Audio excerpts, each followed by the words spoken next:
رانا ثناء اللہ صاحب میدان میں اترے اور انہوں نے ایک بھرپور قسم کی پریس کانفرنس کی اور انہوں نے کہا کہ جناب یہ سب کچھ ملی بھگت سے کیا گیا ہے، لہٰذا اب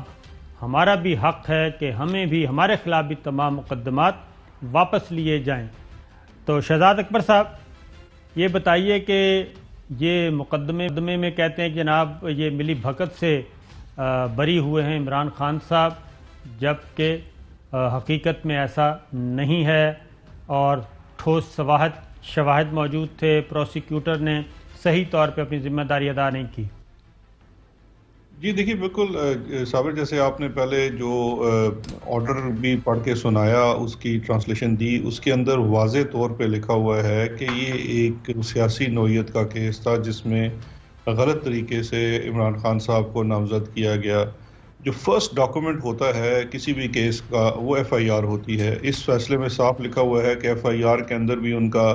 کوئی رول نہیں بتایا گیا۔ اب رانا ثناء اللہ صاحب سے یہ پوچھ لینا چاہیے کہ چلیے اگر آج آپ کی بات مان لیتے ہیں کہ آج ہماری حکومت ہے، تو اس وقت جب ایف آئی آر ہوئی تو آپ کی حکومت تھی، آپ کچھ بھی الج کر سکتے تھے ایف آئی آر کے اندر ان کا رول۔ اگر آپ اس وقت ان کا کوئی بھی رول اور کنٹریبیوشن نہیں ثابت کر سکے،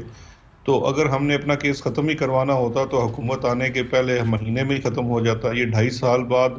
وہ پورا ایک عدالت کا پروسیس فالو کر کے، جہاں پہ پورا چانس دیا گیا وٹنسز کو، پروسیکیوشن کو، کہ کسی بھی طریقے سے کوئی ان کا رول بتا دیں، جب وہ نہیں بتا سکے تو یہ تو ایک پروسیکیوشن ختم ہونی تھی۔ اور اگر ان کو کوئی اعتراض ہے تو یہ آگ جگہ اپیل کر دیں یا صبح عدالت عالیہ میں چلے جائیں، یہ تو میرا خیال ہے۔ اور دوسری چیز یہ ہے صابر صاحب، کیسز کی نوعیت دیکھی جاتی ہے۔ اب اس کے بدلے میں جو فرمائشی این آر او ایک دفعہ سے پھر رانا ثناء اللہ مانگ رہے ہیں وہ ایک اور ہے۔ دونوں کیسز کے اندر آپ دیکھ لیجئے، یہ کیا کیس ہے کہ جی جب یہاں پہ دھرنا دیا جا رہا تھا تو پارلیمان کے اوپر حملہ کیا گیا، جو کہ ایک بڑی ڈیبیٹیبل چیز ہے۔ ان کے اوپر اور ان کے پوری پارٹی لیڈرشپ کے اوپر کیا کیسز ہے کہ جب یہ اقتدار میں تھے تو انہوں نے دونوں ہاتھوں سے ملک کو لوٹا، اور اس کو مختلف طریقے سے پھر ان کے اوپر منی لانڈرنگ کے کیسز ہیں۔ رانا ثناء اللہ کے پاس خود ان کے اوپر ایکیومولیشن آف ایسٹس کے کیسز ہیں کہ انہوں نے ایسٹس ایکیومولیٹ کیے جو ان کے ذرائع آمدن سے زیادہ ہے۔ کوئی ان کا ایسا ذرائع آمدن نہیں تھا جس کے تحت ان کے 50-60 کروڑ روپے کے اثاثے بنتے، جس کا میں آج دیکھ رہا تھا وہ پریس کانفرنس میں گلہ بھی کر رہے تھے کہ یہ کم ہیں، میرے شاید زیادہ ہیں، نیب کو مل نہیں رہے۔ اچھا، جو انہوں نے آپ نے جو بات کی ہے، چوہے صاحب آپ بھی جب چاہیں جناب پوچھ سکتے ہیں سوالات۔ ایک جو بات آج انہوں نے ایک اور کی ہے، پہلے تو انہوں نے ملٹری لیڈرشپ کو انگیج کیا اور اس کے بعد ان کے خلاف الزام تراشی، دھمکیاں، بلیک میلنگ شروع کر دی۔ آج وہ ایک اور اینگل سے آئے ہیں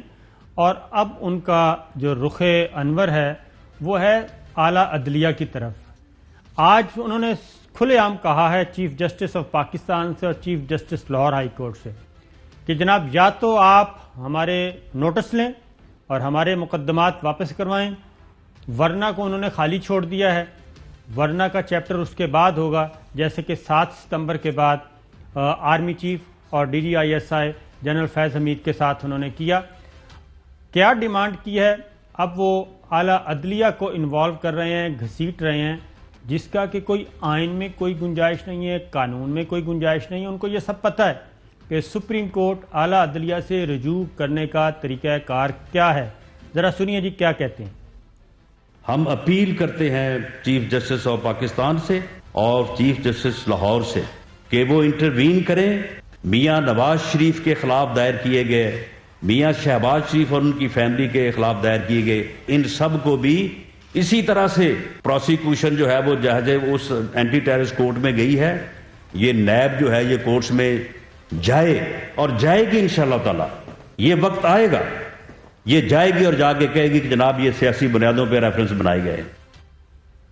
یہ جو آخری جملہ ہے نا، یہ تو میرا خیال ہے 2023 کے آخر میں شروع ہونے کا ہے۔ ان کے اندازے کے مطابق 2023 کے آخر میں اور 2024 میں وہ وقت آ جائے گا کہ جب نیب اور پروسیکیوشن جائے گی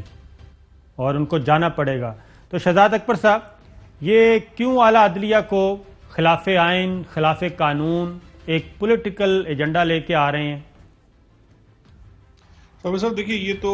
ڈیسپریٹ ایفرٹس ہیں جو اگر آپ دیکھیے فیٹف کی جو بلز پاس ہونے اور اس کی نیگوسیشن کے بعد سے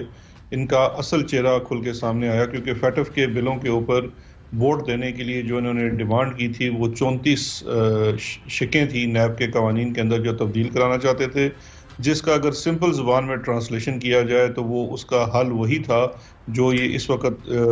عدالت عالیہ اور سپریم کورٹ دونوں سے کہہ رہے ہیں، اور فوج سے بھی تقریباً ان کی اسی قسم کی ڈیمانڈ ہے۔ دیکھیے، عدالتوں کے پاس ان کو لازمی جانا چاہیے۔ عدالتوں کے پاس جانے کا طریقہ یہ ہوتا ہے کہ آپ کو کوئی بھی کسی قسم کی شکایت ہو تو آپ ایک پٹیشن بنا کے اس پٹیشن کی صورت میں جاتے ہیں، آپ عدالت کے اوپر حملہ آور نہیں ہوتے۔ جو رانا ثناءاللہ صاحب فرما رہے ہیں اور جو لائن آف ایکشن وہ دے رہے ہیں، یہ وہی ہے جو 90s میں 90 کی دہائی میں انہی کی پارٹی نے سپریم کورٹ کے اوپر حملہ کیا تھا کہ ایک جتھا لے کے سپریم کورٹ چلے گئے اور وہاں پہ حملہ کر دیا۔ یہ شاید اسی کی طرف اشارہ کر رہے ہیں۔ اس کے برعکس پاکستان تحریک انصاف کو ریزرویشن تھی پاناما کی، جو پورا وہ سکینڈل آنے کے بعد، پیپرز آنے کے بعد جب کوئی ملکی ادارے کام نہیں کر رہے تھے تو عمران خان صاحب پٹیشنر بن کے سپریم کورٹ میں گئے، وہاں اپنا مقدمہ لڑا، اور اس مقدمے کے نتیجے میں پھر جو JIT بنی اور اس کے بعد سارا پھر وہ مقدمات عدالتوں میں چلے۔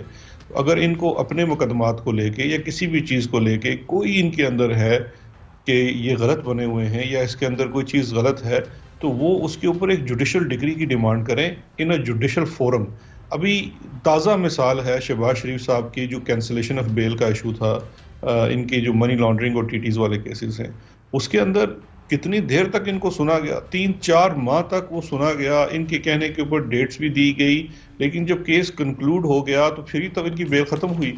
اگر ان کے اپنی جو assertions ہیں اس کے اندر کوئی وزن ہے، کوئی ثبوت ہے، کوئی ٹھوس بات ہے تو پھر تو ہو۔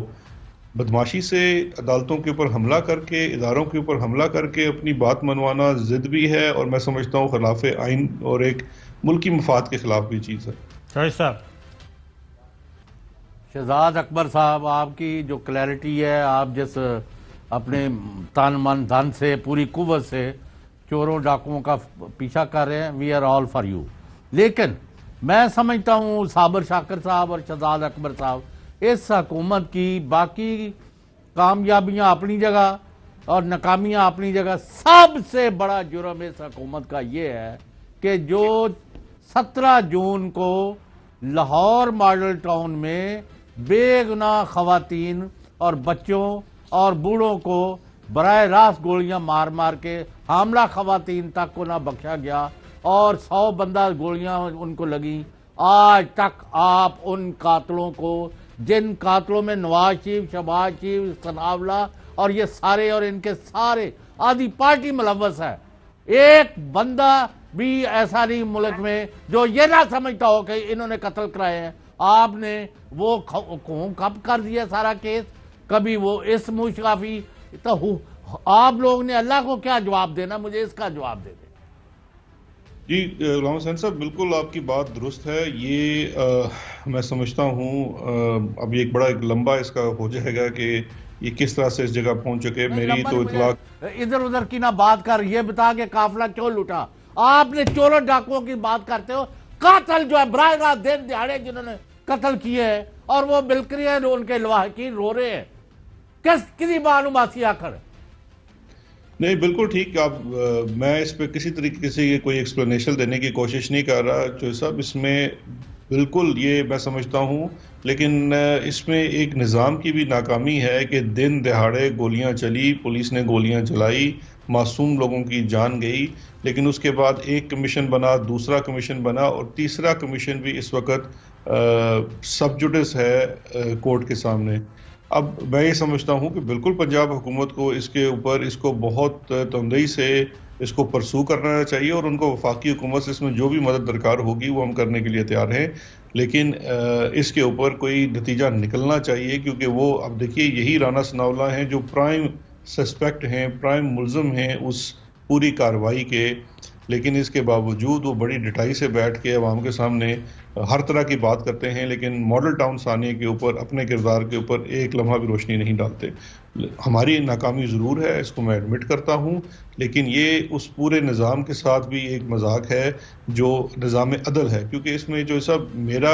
اچھا ہونا یا کسی اور کا برا ہونا یا میرا برا ہونا نہیں میٹر کرتا، میٹر یہ کرتا ہے کہ وہ بے گناہ لوگ جن کا دن دہاڑے قتل ہوا، ان کو انصاف نہیں ملا. بے شک رانا ثناء اللہ اس میں ملزم نہ ہو، کوئی اور شخص ہو، لیکن آج تک کوئی شخص اس کے کیفر کردار تک نہیں پہنچا. یہ میں سمجھتا ہوں ناکامی ہے.